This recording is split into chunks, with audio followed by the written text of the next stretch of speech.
Eu te saúdo com a paz do Senhor, lição número 1 da classe de jovens do terceiro trimestre, na Cova dos Leões. O exemplo de fé e coragem de Daniel para o testemunho cristão em nossos dias.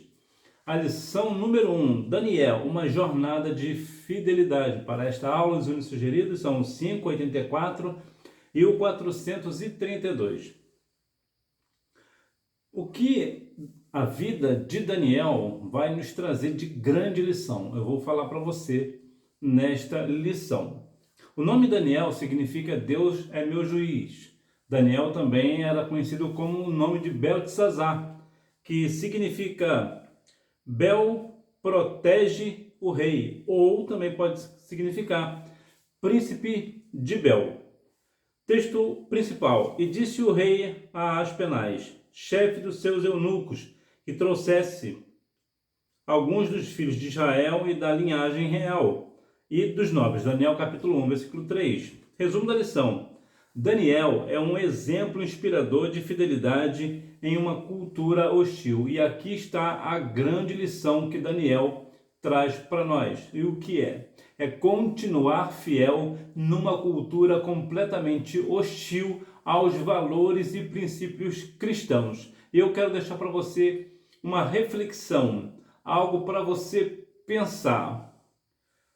Numa cultura hostil ao Evangelho, você continua fiel ao Senhor ou você vai fazer o quê? Você vai se corromper com as questões das culturas ou da cultura a qual você está inserido agora? É uma grande lição, é uma grande pergunta, é um grande questionamento para todos nós.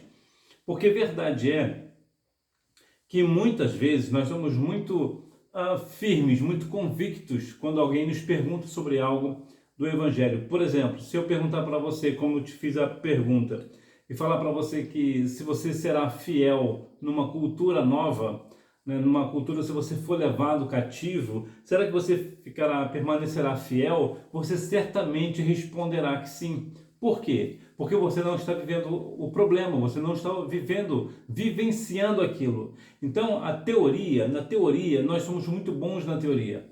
Mas e se verdadeiramente nós fôssemos levados cativos para uma cultura completamente diferente da nossa? Será que nós realmente permaneceríamos fiéis? Quantas vezes hoje falo muitas vezes aqui, que nós devemos nos perguntar, será que eu sou realmente uma pessoa salva na pessoa de Cristo?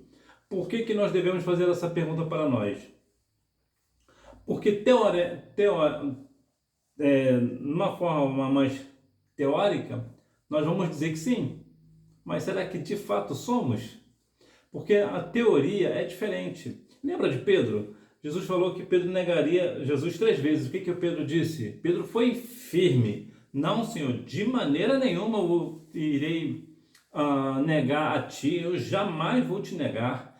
Todos esses que estão aí podem te negar, mas eu sou firme e eu não arredo o pé. E o que Pedro fez?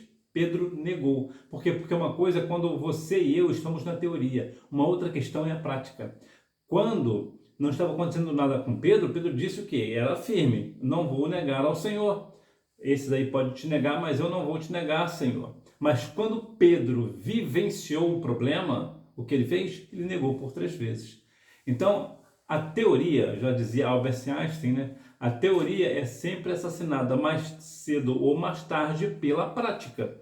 Então, quando nós estamos vivenciando o negócio, aí sim é que são elas, aí sim é que se revela o tipo de cristão que nós somos. E aí eu vou te perguntar mais uma vez, você continua fiel ao Senhor? Introdução. Ele abrange o período no qual os israelitas estiveram exilados na Babilônia, destacando as experiências marcantes e desafiadoras de Daniel e seus amigos em terra estrangeira. Experiências marcantes. Qual foi a grande experiência ou qual é a grande experiência que você tem com o teu Deus? É algo que eu gosto muito de perguntar, porque há uma coisa aqui intrínseca que muitas vezes passa desapercebido. Muitas pessoas, e você certamente já ouviu falar, que você tem que ter experiências com Deus. Eu discordo. Por que que eu discordo com isto? Pelo seguinte: quando nós vivemos de experiências com Deus, nós podemos não ter comunhão. Por exemplo, lá em Mateus, no capítulo 7, nos fala o seguinte: Senhor, em teu nome nós expulsamos demônios, no teu nome nós fizemos isso ou fizemos aquilo. Olha que grande experiência, né, de expulsar o demônio, olha que grande experiência com Deus. Mas o que acontece? O que Deus fala? Apartai-vos de mim, que eu não vos conheço. Por quê? Porque o importante não é ter experiência com Deus, o importante é ter comunhão com Ele. Se você tem comunhão com o Senhor, a sua vivência com o Senhor será diferente. Por exemplo, Enoque, lá em Gênesis capítulo 5, versículo 24, você vê que Enoque, ele era um homem que andava com Deus, ou seja, ele tinha tanta comunhão com Deus, que ao andar com o Senhor, o que o Senhor fez? Levou ele para casa. Era algo, se nós fôssemos falar de uma forma hoje de uma forma mais alegórica, poderíamos dizer o seguinte, que Deus estava andando com Enoque, Enoque estava andando com Deus, e Deus virou-se para Enoque e disse o seguinte: Enoque, olha, você está mais próximo da minha casa do que da sua, então vamos para a minha casa. Por quê? Porque ele tinha muita comunhão com Deus. Então, mas de qualquer forma, qual é a grande experiência que nós temos? E essa experiência que nós temos com o Senhor está acompanhada da comunhão ou é somente uma experiência que vai valer até desse testemunho, na verdade, diante dos homens, mas não valerá diante de Deus, como é o caso lá de Mateus capítulo 7. Então nós precisamos ter muito cuidado com este negócio. Nós vemos que verdadeiramente Daniel passou algumas questões muito importantes com os seus amigos. E aqui há uma outra questão muito interessante também, que você pode fazer grandes coisas conjuntamente com seus amigos. Você olhar para a questão bíblica, inclusive aqui no caso de Daniel, ele estava ali com seus 3 amigos, Ananias, Misael e Azarias. E o que Atos também fala, né, que Pedro e João iam ao templo para orar, ou seja, estavam em amizade, eram 2 amigos indo para a oração. Ou seja, qual tipo de companhia você está tendo? Você está tendo pessoas como Pedro e João que vão ao templo para orar, ou está sendo também como Misael, Ananias e Azarias, e até o próprio Daniel? Com que tipo de amizade você tem? Essa amizade sua vai levar você para onde? Ou para quem, né? O texto que eu estou falando é Mateus capítulo 7, versículo 22. Muitos me dirão naquele dia: Senhor, Senhor, não profetizamos nós em teu nome? E em teu nome não expulsamos demônios? E em teu nome não fizemos muitos milagres? Então lhes direi abertamente, o versículo 23, nunca vos conheci, apartai-vos de mim, vós que praticais a iniquidade. Portanto, experiência não é o mais importante é ter comunhão com o Senhor. O livro de Daniel. Panorama geral. Ao longo de todo esse tempo, o profeta viveu e serviu com fidelidade a Deus perante as cortes imperiais, desde a juventude até a sua velhice. Também registra as mensagens proféticas que o Senhor lhe revelou, inclusive interpretações de sonhos, visões de animais simbólicos e uma visão detalhada dos eventos escatológicos. O livro de Daniel é tido como um apocalipse do Antigo Testamento. É um livro bem complexo, na verdade. E é muito interessante, uma coisa que me chama muita atenção, é o fato de Daniel ter sido jovem. Ele possivelmente foi tirado da sua terra aos 14 anos, nesse caso, então, um adolescente. É muito interessante você analisar a palavra, o livro de Daniel, desta forma, com as mensagens proféticas que o Senhor lhe revelou. Sobre a questão, inclusive, de interpretações de sonhos. Infelizmente, hoje, não há muito essa questão, né, essa dinâmica de interpretações de sonhos e visões. Até, nesse caso, visões de animais simbólicos. Não é o nosso caso. Eu quero aqui somente ficar nessa parte das interpretações de sonhos. Daniel interpretou sonhos. e parece que é algo que foi distanciado da igreja. E muitas vezes nós falamos muito que eu tive um sonho assim, ou eu tive um sonho daquela forma, e eu não entendo, eu não sei interpretar. E o sonho que Deus nos dá, os sonhos espirituais que temos, na verdade, é uma forma de Deus falar conosco. E muitas vezes o sonho que parece ser bom pode ser ruim, ou vice-versa. Esses dias eu tive um sonho que eu fiquei muito. Quando eu acordei do sonho, eu fiquei, Senhor, não é possível. Será que isso vai acontecer? Eu vou te dar um exemplo do sonho. Eu tive um sonho rápido e quando eu acordei, eu pensei que uma pessoa partiria para a eternidade. Na verdade, eu pensei que fossem duas, ou uma ou a outra. E Deus falou para mim o seguinte: não é nenhuma e nem a outra. E me falou o nome da pessoa e quem era a pessoa. E eu fiquei assim muito surpreso. Eu falei, mas Senhor, eu fiquei assim, será que isso é coisa da minha cabeça? Não deu 7 dias, aquela pessoa partiu para a eternidade. Veja que situação, Deus me deu o sonho e me deu a interpretação. Por que eu estou dizendo isso para você? Porque até hoje Deus fala conosco através de sonhos. Então não jogue fora, se for o caso, de você ter esse dom de interpretação de sonho, porque verdadeiramente algo muito importante. É claro que, de modo geral, não é tudo sonho que é espiritual, há sonhos que sim, há sonhos que não. E é fácil de deduzir quando um sonho é de espiritual ou não, quando a pessoa tem aquela forma, né, tem o dom de interpretação, ele sabe. Na verdade, até a questão de interpretação é interessante notarmos que é o Senhor quem revela, é o Senhor que interpreta o sonho para nós. Nós mesmos, nós não conseguimos dizer o que o sonho significa. Quando alguém fala para você que teve um sonho, você consegue decifrar, vamos dizer, o sonho daquela pessoa e trazer para a realidade, como foi no meu caso, não fui eu que interpretei o sonho, foi Deus que me deu a interpretação. Foi o caso de Daniel.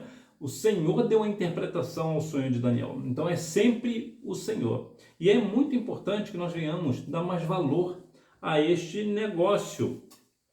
E também Daniel também vai falar sobre a questão das visões escatológicas. A escatologia é aquela questão dos acontecimentos, dos últimos acontecimentos. Autoria e mensagem. Destaca a necessidade de o crente manter a fé manter a fé inabalável em momento de adversidades e nos recorda de que podemos ser íntegros em qualquer ambiente. Ser íntegro, ser inteiro. Qual ambiente? Há pessoas, por exemplo, que dizem que é muito cristão camaleão, né? Ele se adequa ao ambiente, né? Pois bem, quando nós estamos numa situação de lazer, por exemplo, qual o tipo de comportamento que temos? Quando estamos no meio de nossos familiares, por exemplo, que talvez não sejam cristãos, né? Nós andamos conforme eles andam, ou dizer-se mais prático. Por exemplo, você vai estar numa virada de ano, por exemplo, na sua família é grande, a maioria das pessoas não são cristãs, então elas bebem, por exemplo. A minha pergunta é, você vai beber juntamente com eles? Isso aqui é uma grande questão. Por quê? Porque, na verdade, nós vemos que qualquer ambiente nós devemos ser íntegros ao Senhor. Se eu estou num ambiente familiar, minha família toda bebe, e eu vou beber também, algo está errado, não é verdade? Alguma coisa errada não está certa, né? Então eu preciso fazer o quê? Mostrar a minha diferença, mostrar que independente das circunstâncias, em qualquer ambiente eu sou o mesmo. Inclusive minha família bebe bem mesmo, bebe mais do que o Opala, né? Só o sangue do Cordeiro. Mas eu não pactuo com eles, não pactuo. Por quê? Porque primeiro que a bebida nunca foi meu forte, eu nunca fui muito levado a essa questão da bebida alcoólica. Apesar que eu sei que no meio dos jovens, a bebida alcoólica é algo que atrai muito, eu sei disso. mas não foi o meu caso. Eu sempre tive uma certa aversão à bebida alcoólica. Não vou dizer que eu nunca bebi, já bebi uma coisinha aqui, outra coisinha ali, com o tempo que eu fiquei fora, afastado dos caminhos do Senhor, mas graças a Deus foi algo que nunca me atraiu. Mas eu sei que no meio da juventude, a bebida alcoólica, ela chama muita atenção. Chama muita atenção. Então, em qualquer ambiente, nós devemos ser os mesmos. Estrutura e peculiaridades. Na primeira parte, capítulos de 1 a 6, são narrados os fatos e as experiências importantes na vida de Daniel dentro da Babilônia.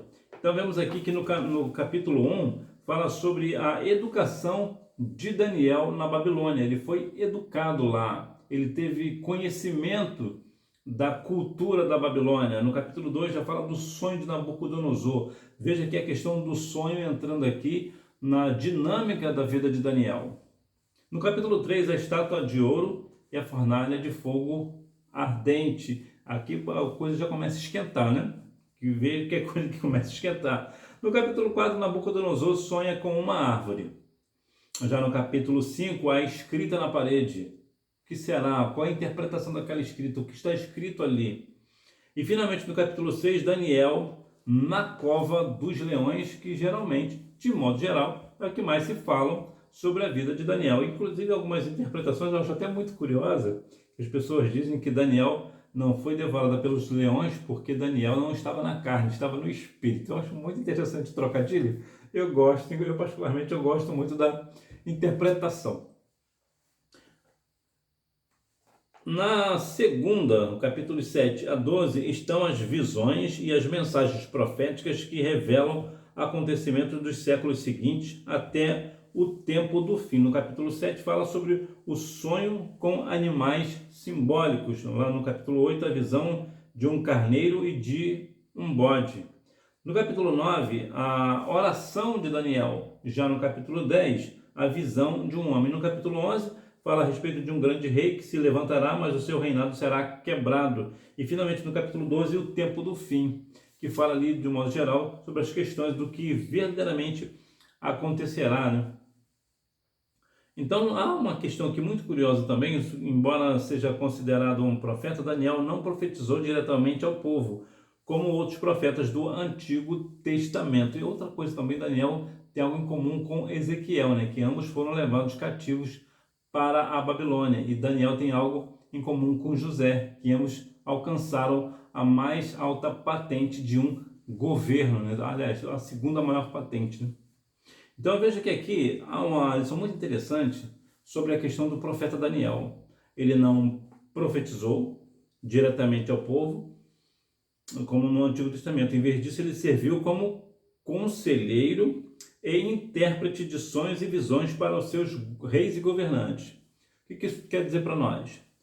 Às vezes, você pode até ter uma função específica, uma formação específica dentro da questão cristã, por exemplo. Você, por exemplo, pode ser um pastor, por exemplo, mas você pode não pastorear. Você pode servir como um conselheiro, como uma pessoa que interpreta sonhos, por exemplo. Ou uma outra função, que talvez você seja formado naquela função, mas você não exerce, você exerce uma outra função. E por que isso é importante notarmos? Porque muitas vezes, como é o caso de Daniel, Daniel tem um chamado de profeta, que de fato era, mas ele não estava ali exercendo diretamente.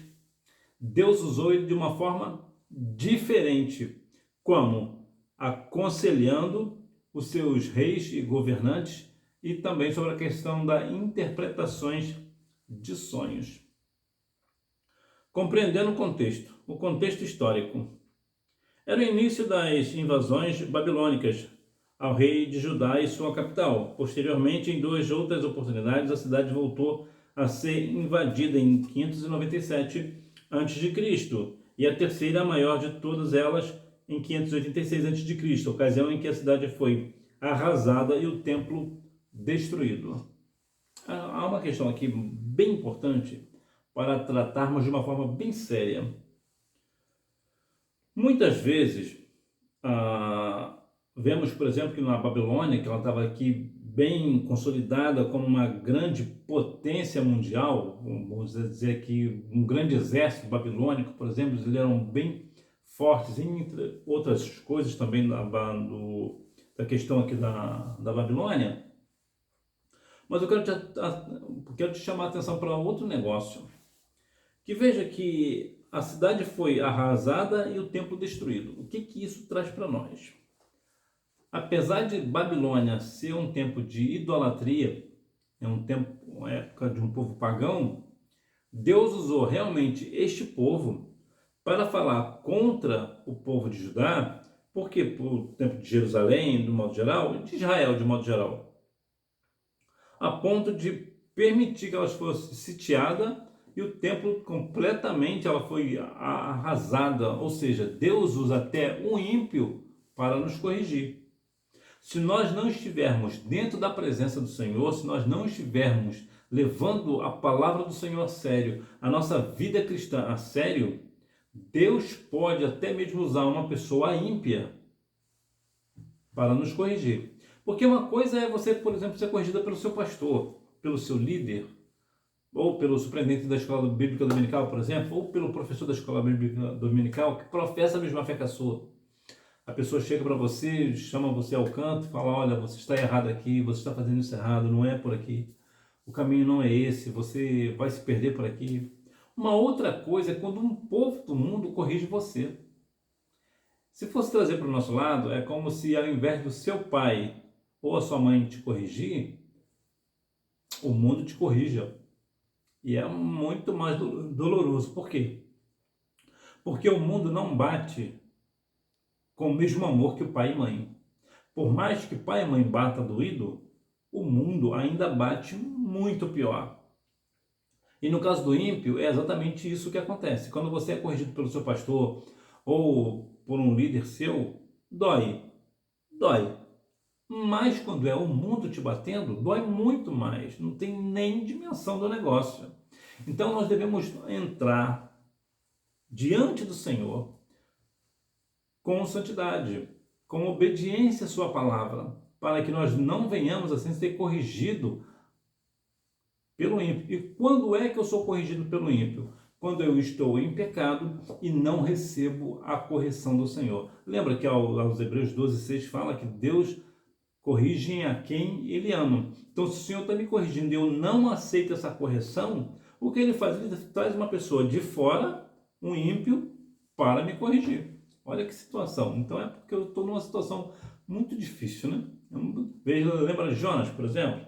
Lá no barco, ou pelo que parece, pelo que o texto sugere, Jonas era a única pessoa que cria em Deus. Os demais não, os demais eram pagãos. E foi justamente esses pagãos que Deus usou para jogar Jonas no mar, para corrigir a Jonas, a rebeldia, a desobediência de Jonas. Então veja que num contexto direto, nós devemos ter muita obediência ao Senhor e se porventura o Senhor nos corrigir, que nós venhamos aceitar essa correção, sabendo que Deus corrige a quem Ele ama. Um rei ímpio. Jeoaquim era filho de Josias e sucedeu seu pai como rei de Judá aos 25 anos de idade. Foi um rei ímpio que não andou nos caminhos do Senhor. O profeta Jeremias proclamou a mensagem de Deus, alertando a Jeoaquim e o povo de Judá sobre a vinda do juízo divino, devido à idolatria e à injustiça. Interessante que mesmo Jeremias falando ao povo, mesmo assim, o povo vivia na idolatria e na injustiça. O povo não se convertia de maneira nenhuma, o povo não se voltava para o Senhor, o povo não se arrependia. E hoje parece não ser muito diferente, inclusive, infelizmente, até dentro da igreja. Algumas pessoas estão fazendo práticas erradas, entretanto, quando são corrigidas, não aceitam a correção e continuam fazendo as mesmas coisas, não se arrependem, principalmente os jovens, né? Os jovens só a misericórdia. Eu falo porque quando eu era jovem eu dei um pouco de trabalho. Tá vindo do mundo, né? Tá cheio só o sangue do cordeiro. Dei muito trabalho para a minha liderança, mas dei muito trabalho mesmo. Dei. Tem muita. Foi pouca não. Por quê? Porque eu pensava e até agia, né? Que eu falava, não é possível que é assim. Que eu achava as coisas muito difíceis. Depois que eu fui começando a entender os negócios, o Senhor foi começando a abrir o meu coração, a minha mente, eu falei, realmente, o caminho é por aqui mesmo. Então, quando nós vemos que não é, as pessoas hoje falam muito, né? Que não é bem assim porque a Bíblia foi alterada, então não é bem assim. Não. Vamos lá e viemos cá. A Bíblia, ela tem uma infinidade de traduções. É claro que uma tradução ou outra vai ter uma diferença aqui ou ali, mas isso de maneira nenhuma tira a autenticidade da palavra. A mesma Bíblia que nós lemos hoje era a mesma Bíblia que Jesus lia. É claro que Jesus pegava ali mais a questão do mais, estava mais próximo do original. Apesar que Jesus não precisava do original, porque Jesus sabe a Bíblia de Gênesis a Apocalipse, porque ele é a palavra viva, né? Ele é a palavra revelada. Mas a mesma palavra, e muitas vezes as pessoas por conta disso falam assim, não, mas eu não vou ficar preso no sistema religioso, eu vou fazer isso, eu vou fazer aquilo. Não é bem por aí não. É verdade que existem algumas coisas na igreja que não tem base bíblica, ou é somente uma invenção, ou uma colocação, nem, às vezes nem uma invenção e nem antibíblico, mas é mais uma questão que foi colocada pelo homem, a Bíblia não menciona. Eu vou te dar um exemplo prático. Eu não sei se é assim na sua igreja, e também não vou entrar no mérito de estar errado, de ser isso ou de ser aquilo. Eu, particularmente, eu concordo. Em parte eu concordo, apesar de não ser bíblico. Mas, por exemplo, existem muitas Assembleias de Deus no Brasil que só traz a questão do obreiro se ele for batizado com o Espírito Santo. O que a Bíblia não menciona. A Bíblia menciona que ele tem que ser cheio do Espírito e não ser batizado. Não precisa ser batizado, precisa ser cheio. Mas por que eu sou de acordo? Porque quando a igreja tem essa dinâmica de fazer com que o obreiro, para ser obreiro, ele precisa ser batizado com o Espírito Santo, isso meio que faz com que ele busque mais o batismo com o Espírito Santo. E eu acho importante, inclusive é importante que você também busque o batismo com o Espírito Santo, que você seja uma pessoa batizada com o Espírito Santo, seja cheio do Espírito Santo também, porque é uma coisa diferente da outra, né? Então, e entre tantas outras coisas, outra coisa, por exemplo, de vestes, por exemplo, e utensílios não, como é que fala? Essas coisas que mulheres usam, né? Brinco, pulseira, cordão, essas coisas. Tem questões que eu não vou entrar aqui em questão doutrinária, né? Na verdade não é doutrinária, é costume, né? Às vezes a sua igreja tem um costume de as meninas não usarem maquiagem, por exemplo. Eu não vou falar para você usar, porque você vai estar em desobediência. Você está em desobediência, porque a sua igreja diz que não, então não é não. E ponto. Agora, existe uma questão, por exemplo, como é que a gente vai harmonizar com Esther? Esther também não se preparou para estar na presença do rei e ela não se preparou. Então, eu particularmente, eu não tenho dificuldade com esse negócio. Para mim, uma jovem que usa maquiagem e uma que não usa a maquiagem, eu prefiro que não use. Mas se ela usar, para mim não faz diferença. Por que não? Porque tanto uma quanto a outra pode ter o Espírito Santo dentro de si. Agora, são questões que vai de igreja para igreja. Então, não é uma questão tipicamente bíblica. Há questões diferentes. Vou te dar um exemplo aqui bem prático. Senão eu vou trazer para cá, vou trazer para lá e eu não vou conseguir chegar num ponto para te esclarecer. Mas vou te dar um ponto aqui crucial. Por exemplo, a Bíblia menciona que a mulher não pode usar roupa de homem e homem não pode usar roupa de mulher. Então eu e você estamos entendidos nesse ponto. Mas e lá na Romênia? Como é que fica? Lá, de modo geral, os homens usam saia e as mulheres usam calças. E aí, como é que a gente harmoniza que aqui no Brasil os homens usam calças e as mulheres usam saias? Viu como é diferente? É uma questão que não é necessariamente uma questão bíblica, mas uma questão de costumes e de tempos. Então, nós devemos ter cuidado com esse negócio. Não é porque algumas pessoas hoje estão dizendo que não é porque não é bem assim, é porque a gente pode mudar isso, pode mudar aquilo. Não, não pode. Não é bem por aí. Vai ver a base, vai ver a história da igreja, por exemplo, vai ver principalmente, não a história, mas principalmente a questão bíblica. É bíblico o negócio? É, então deixa lá. Porque se é bíblico, é bíblico.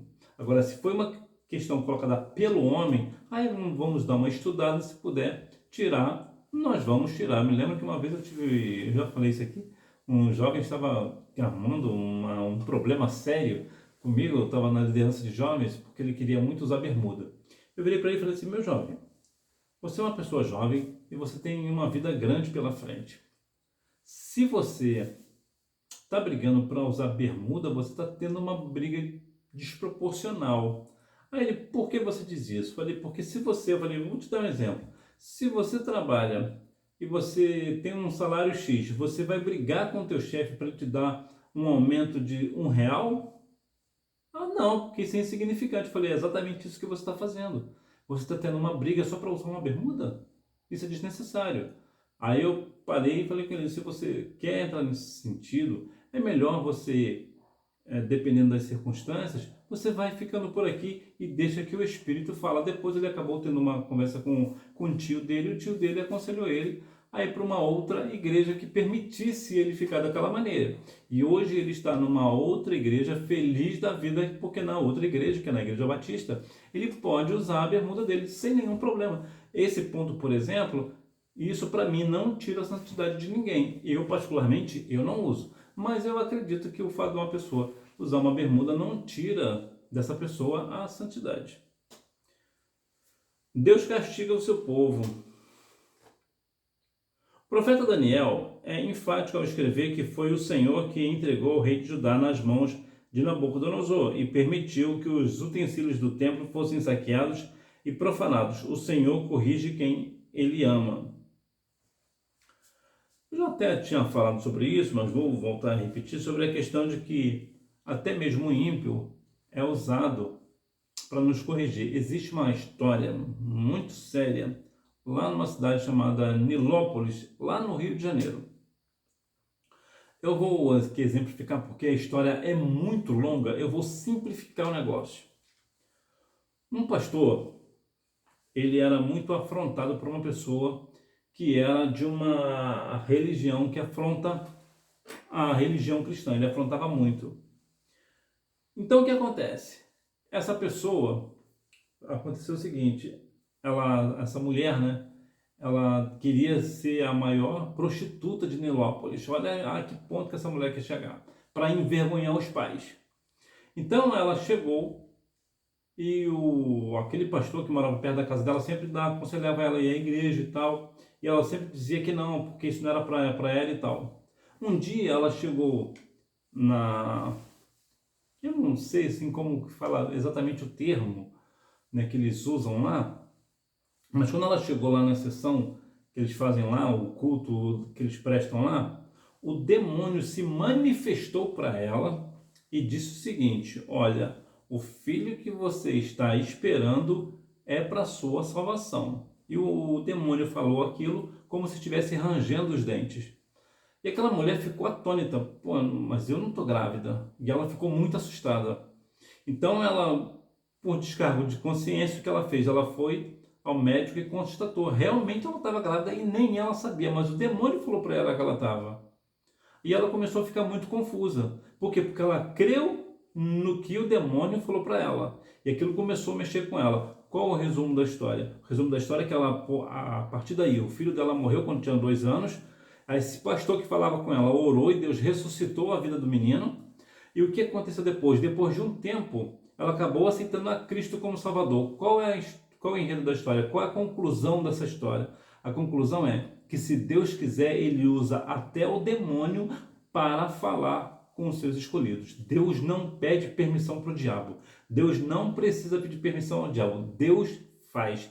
Deus faz e não tem o que possa fazer. Então veja que da mesma forma que Deus pode usar um ímpio para nos corrigir, Ele também pode usar um demônio para falar a uma pessoa. Para Deus não tem diferença. Por quê? Porque ele é todo poder, ele é todo soberano, tudo está debaixo da sua potente mão e não há nada, absolutamente nada que Deus não possa fazer. A relevância do livro de Daniel para os nossos dias, um livro para todas as épocas.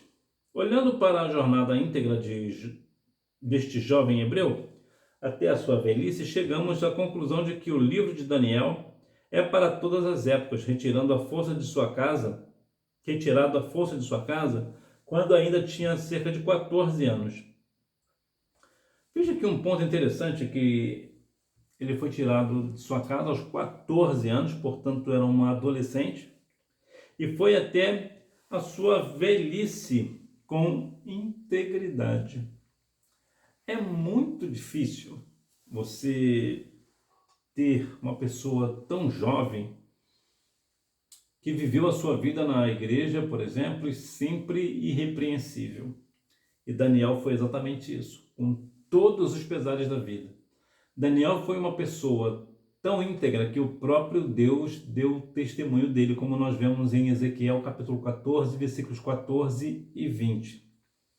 É muito interessante que justamente um jovem, não foi um ancião, foi um jovem, foi um adolescente que depois virou jovem. O que isso quer dizer para nós?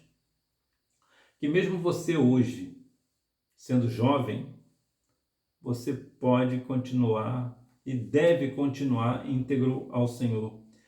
Ah, mas o tempo era diferente. Era. No tempo de Daniel era muito diferente. Ou você já se viu trancado dentro de uma cova dos leões?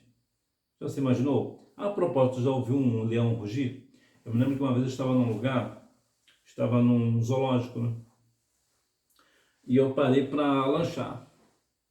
Eu fui comer alguma coisa e fiquei sentado. E onde eu estava era razoavelmente próximo à jaula do leão. E eu ouvi o leão rugir. Eu vou falar uma coisa para você. Eu senti como se meu coração tivesse gelado. Eu fiquei paralisado só com o rugido do animal. É muito alto. Dá muito medo o negócio. Com ele preso. Imagina você lá dentro, junto com ele. Olha que situação. Lá em 1 Reis, capítulo 13, nos fala ali uma história interessante de um profeta que foi morto por um leão. Um profeta, vou resumir a conversa para você, que ele foi, em parte ele foi obediente ao Senhor, o Senhor mandou ele fazer uma coisa e ele fez. Mas Deus falou para ele, não faça isso. Na volta, ele fez. Quando ele estava voltando para casa, estava pertinho de chegar em casa, ele recebeu uma visita de um profeta velho. O profeta velho disse uma coisa que não era verdade. Ele foi lá e fez exatamente aquilo que Deus falou para ele não fazer. O que aconteceu? Foi morto por um leão. Olha que o leão não o devorou. Por que não? Porque o leão só foi colocado ali somente para matá-lo. Era só para matar, para haver um juízo de Deus. E ele ser sepultado, aquela pessoa, aquele profeta ser sepultado. Pelo menos isso, né? O que eu quero dizer para você? Quando vemos uma questão de um leão, por exemplo, o leão ele dá medo. Ele põe medo. Então veja que os tempos são diferentes. Hoje, você pensa mesmo que você vai ser lançado numa fornalha de fogo ardente, aquecida 7 vezes mais? Eu acho muito pouco provável. Mas e se for o caso? Você está firme no Senhor? Está com a sua vida no altar para morrer pelo Evangelho? Qual é o teu ponto hoje? Qual é a grande diferença que você faz hoje nesse sentido? Isso é uma questão que nós devemos assim, meditar. Então, você dizer para mim que não dá para ser santo hoje, porque na época de Daniel era mais fácil, perdoe-me, você não está sendo honesto. Você não está sendo íntegro diante do Senhor. Porque hoje é muito mais fácil ser cristão hoje. Não tem comparação. Nós praticamente não temos perseguição no Brasil. Inclusive o Brasil é um estado laico, ou seja, cada um pode professar a fé que quiser, sem maiores problemas. Então, o máximo que você vai ouvir que você é uma pessoa isso ou aquilo, é uma pessoa injusta, é uma pessoa louca que fica aí um sol de 40 graus falando da palavra, o máximo que você vai ouvir. Dificilmente vai passar disso daí. Aí você vai falar para mim que não dá para ser santo hoje? Dá. E como daí? Como é fácil ser santo hoje? Não é igual da época de Daniel. Daniel, sim, ali era osso. Ali era osso.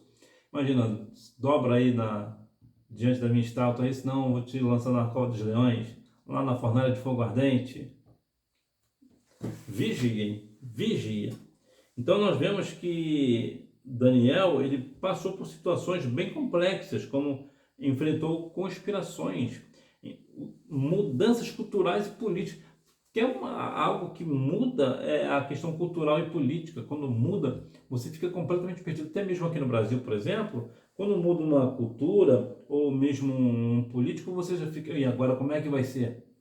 Será que essa pessoa é uma pessoa de Deus ou não é? E agora a igreja vai ser perseguida ou não vai? Você já fica assim, imagina lá que ele estava numa cultura que não era a dele.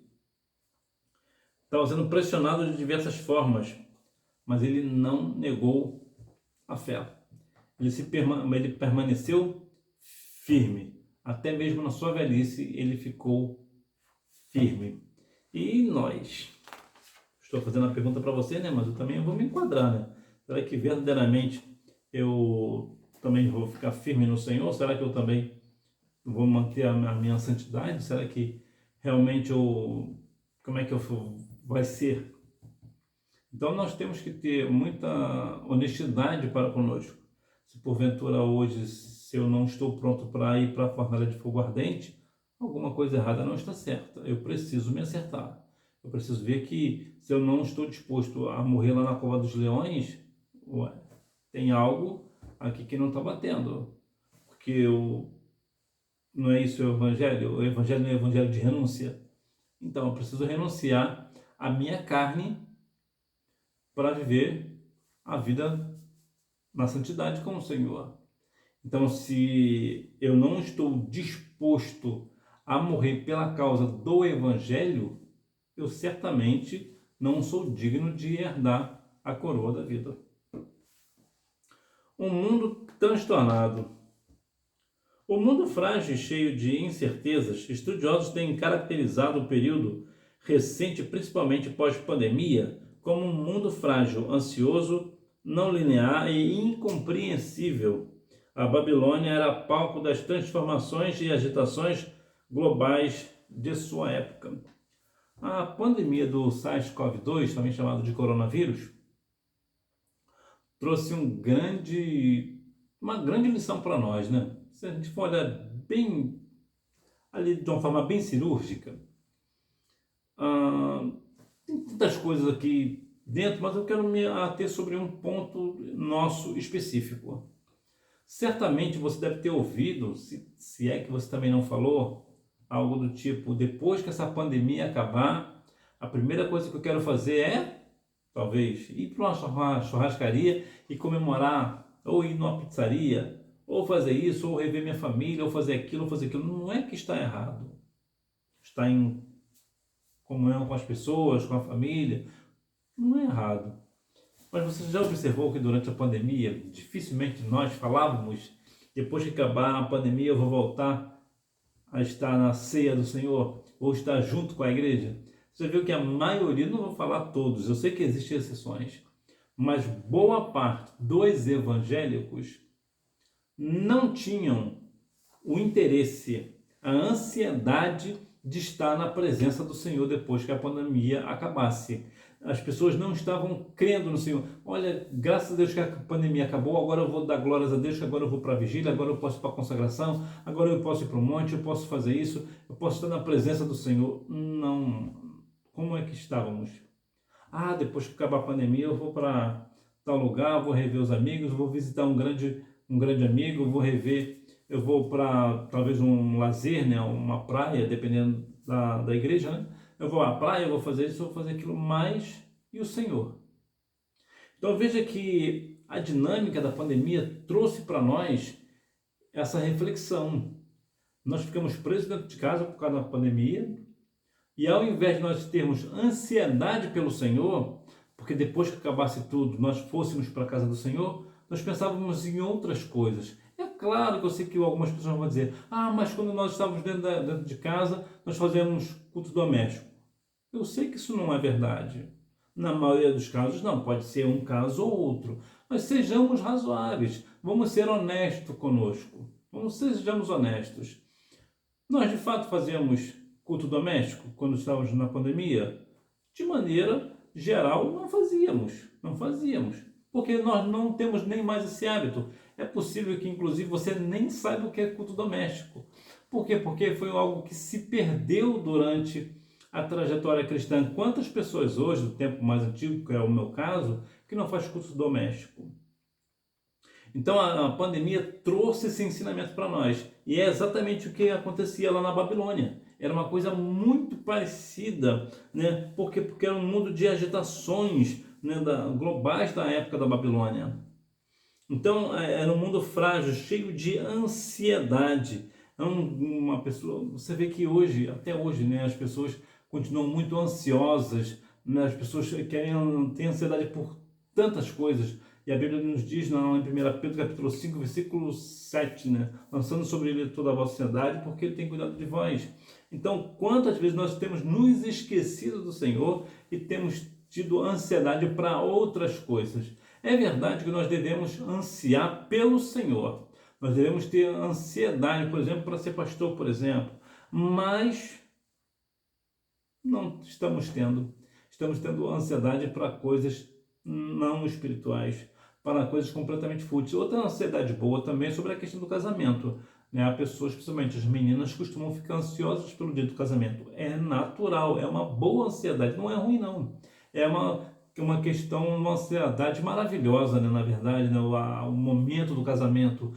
Como é que vai ser meu casamento? Eu vou preparar o meu vestido de noiva. As meninas têm essa ansiedade, é extremamente natural.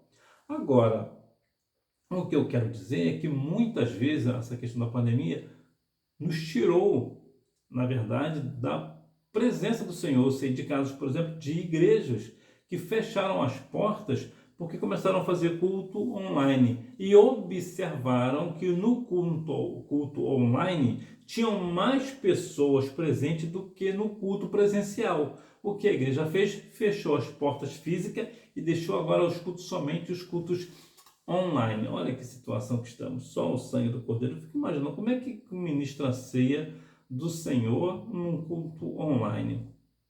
Vai saber, né? Mundo com constante transição de poder. Daniel serviu nos impérios babilônicos e Medo e Persa com a mesma fé e fidelidade. Nenhum soberano o fez mudar suas convicções, tampouco o poder o seduziu. De forma direta, geralmente cada um tem uma visão política, de modo geral. Entretanto, se um político, por exemplo,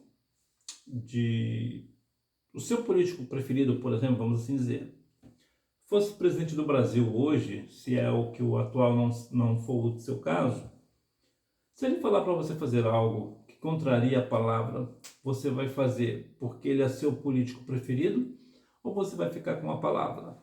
Isso é uma questão muito interessante, né? Veja que Daniel, ele não se deixou corromper pela questão política. E nem mesmo o poder seduziu ao jovem Daniel.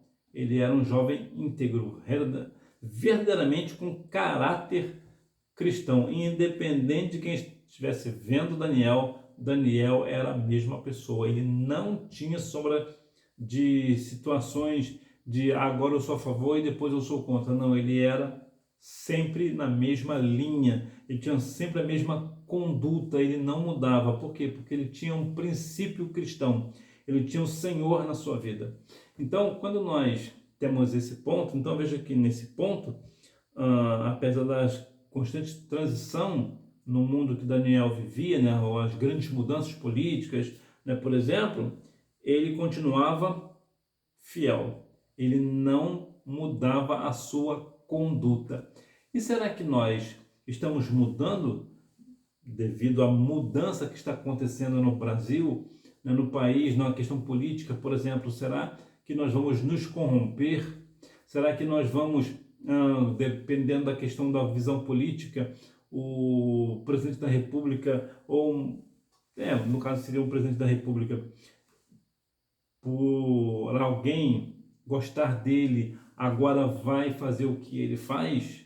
Vai se deixar levar pela sedução do poder? Porque se ele, poder que eu digo assim, por exemplo, se ele chegar, se o atual presidente da República chegar para um cristão hoje, que tem ele como um político preferido, e esse presidente da República virar para ele e disser o seguinte, por exemplo: olha, você deixa de ir aos cultos, por exemplo, que eu vou te dar um valor X, por exemplo, só para dar um exemplo. Será que essa pessoa vai realmente deixar de ir à igreja para obter esse salário que o presidente está tendo? Lembrando que esse presidente, no caso, é o presidente, é o político preferido dessa pessoa? Ou será que ele vai dizer: não, você fica com o teu salário, mas eu não vou me corromper, eu estou com o Senhor? Qual é o posicionamento? Porque é aquilo que eu falei para você lá no início. É muito fácil nós falarmos quando nós não estamos vivenciando. Uma outra coisa é vivenciar, como foi o caso de Pedro. Pedro falou que não ia negar Jesus e acabou negando. Uma coisa é nós falarmos quando nós não estamos vivenciando. Uma outra coisa é nós agirmos quando estamos vivenciando. Isso que era o diferencial de Daniel. Daniel, até no agir e no falar, ele era a mesma pessoa. Mundo de conflitos e violência.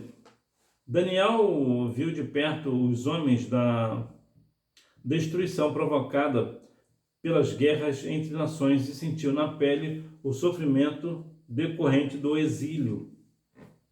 Semelhantemente, o mundo contemporâneo continua a ser palco de conflitos internos e internacionais, ações terroristas e violências de todas as formas, provocando dor e migração forçada.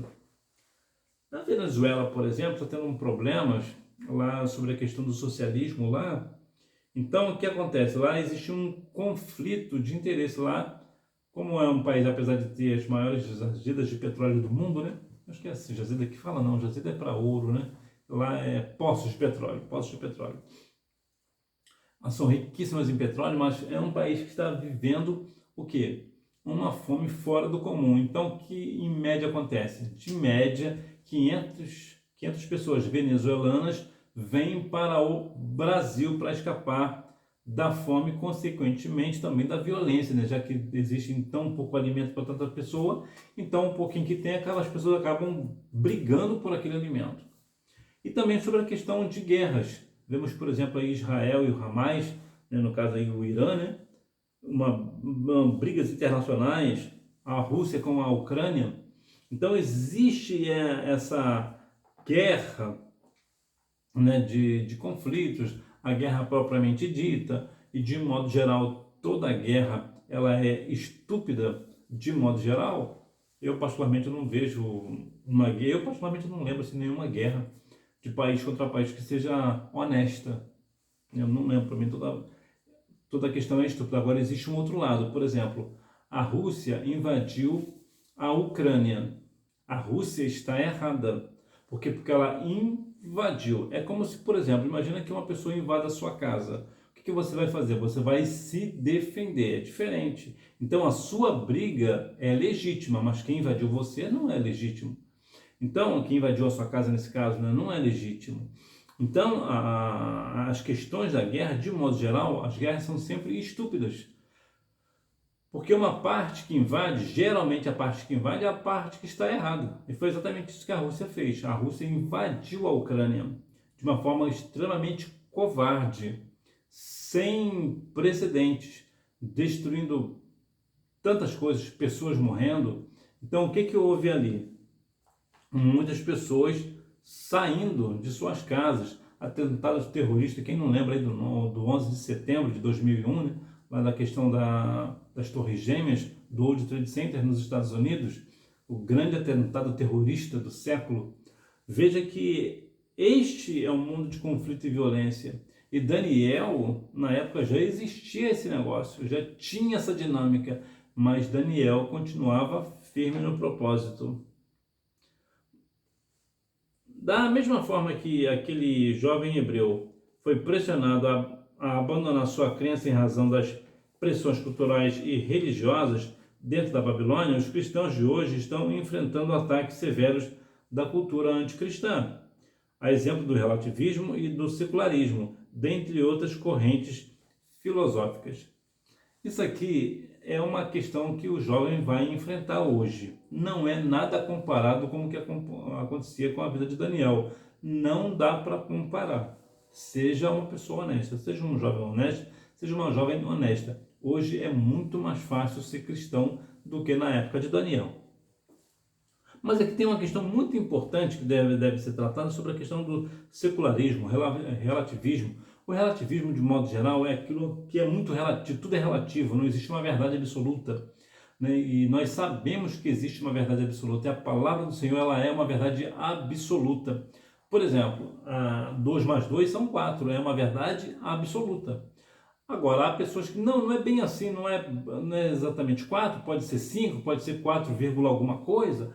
Então, isso é o relativismo. As pessoas relatizam, meu pai, relatizam. Não, peraí, você entendeu, né? As pessoas acabam relativando as coisas, é isso o ponto. Então, o que acontece? Isso acaba fazendo o que? Peraí, e na faculdade, por exemplo, o jovem entra na faculdade e os professores começam a ver, não, relativamente, o evangelho não é bem por aí. Olha, relativamente, Jesus não fez exatamente isso. Relativamente, Jesus não transformou água em vinho. Então, eles começam a querer fazer o quê? Colocar dúvida na cabeça do jovem. E consegue, de modo geral. Vou te dar um exemplo bem prático. Em média, um jovem cristão, uma jovem cristã que entra na faculdade, ela é vencida em cerca de 1 ano e 6 meses. Ou seja, ela deixa de ser crente em 1 ano e 6 meses. Ou, se ainda permanece cristã, ela começa a se questionar se realmente a Bíblia é a verdade. Para você ver como eles fazem uma espécie de salada, uma lavagem na cabeça da pessoa, para uma doutrinação de uma forma que a pessoa acaba duvidando, o cristão, né, o jovem cristão, a jovem cristã acaba duvidando do poder de Deus. Olha que situação. E a questão do secularismo, também, né, a forma secular direta, mas aqui também entre outras correntes filosóficas, por exemplo, tantas outras coisas também. Podemos falar, apesar que não é bem filosófico, mas a questão da homossexualidade, por exemplo, querem dizer que o amor vale tudo, inclusive entre pessoas do mesmo sexo. Deus não nos orienta assim. Não é assim que a coisa funciona. Deus criou homem e mulher. Aí uma questão muito interessante aqui, que cabe para a ciência. As pessoas que não são heterossexuais, que aqui o número aqui é enorme, né? Não dá nem para falar, né? São bem grandes, gays, lésbicas, simpatizantes, aí tem esse negócio de pansexual, tantos outros nomes eu não vou lembrar, trans, né, e tantas outras coisas. Então eu vou resumir aqui, as pessoas que não são héteros, o que elas costumam dizer? É que o cristão, ele é retrógrado, ele é quadrado, o que vale é a ciência, é que a Bíblia está errada. Tá bom, eu concordo. Então vamos fazer o seguinte, vamos deixar a Bíblia de lado. A Bíblia diz que Deus fez homem e mulher. Mas já que a pessoa não quer aceitar a Bíblia e aceita a ciência, então vamos para a ciência. Quantos gêneros existem na ciência? Sabe o que a ciência vai dizer? Existem 2 gêneros. XX, mulher, XY, homem. Ou seja, tanto a ciência quanto a Bíblia fala da mesma coisa, só existem 2 gêneros. Então não adianta querer falar que existem 3 gêneros, 4, 5, não, só existem 2, tanto para a ciência quanto para a palavra do Senhor, quanto para Deus. Então é importante que você venha ter na sua mente, no seu coração, A palavra do Senhor. A palavra do Senhor. Eu não preciso da ciência para fazer com que eu creia na palavra. Eu não preciso. A ciência pode falar completamente contrário à palavra, que eu vou continuar crendo na palavra. Mas o que acontece é que a ciência sempre prova que a Bíblia está certa. Então, muitas vezes, hoje, os grandes desafios dos jovens é viver, ou melhor, vencer esse mundo hoje que fala sobre a questão do relativismo, sobre a questão do secularismo, sobre a questão da ideologia de gêneros, entre tantas outras coisas. Mas você, lembre-se, você é forte porque a palavra de Deus está em vós e já venceste o maligno. Então você continua firme na palavra, independente do ambiente que você esteja. Se de repente você está na sua faculdade, continue firme no propósito da palavra. Devoção e testemunho público. A inspiração do livro de Daniel vai além da devoção pessoal. O seu testemunho nos mostra que a sua convicção não estava confinada a um ambiente privado, preferindo enfrentar os leões a renunciar a uma confissão pública da fé. Olha que interessante, né? Renuncia aí o seu evangelho. Não. Ou você renuncia ou vai para a cova dos leões. Pode abrir a jaula lá, que eu estou indo para lá. Tem que ter muita coragem, né? Fala a verdade. E aí, jovem? Você tem essa coragem de você preferir ir para a jaula dos leões, para a cova dos leões, do que negar a sua fé? Olha que pergunta boa, né? Eu vou te falar de novo. Eu digo na teoria não, estou falando na prática. Vivenciar o negócio. Vivenciar, estar lá. E eu te falo, o rugido do leão dá muito medo. Dá medo mesmo. Naquele momento ali eu fiquei com medo. Quando eu ouvi o rugido do leão, mesmo eles estando lá na jaula e a uma certa distância, a gente estava mais ou menos a uns 15, 20 metros de distância dele, eu senti medo. Senti pavor. É terrível. Imagina dentro da jaula com ele, só o sangue do cordeiro. E aí, jovem? Pergunta boa, né? Uma pergunta muito interessante. Porque hoje nós não vivenciamos esse negócio no Brasil. O que você vai vivenciar hoje por você ser uma pessoa cristã, as pessoas vão debochar de você, vão debochar da sua fé, vão debochar que você crê que uma baleia engoliu Jonas e a ciência diz que uma baleia não consegue engolir um homem e tantas outras coisas.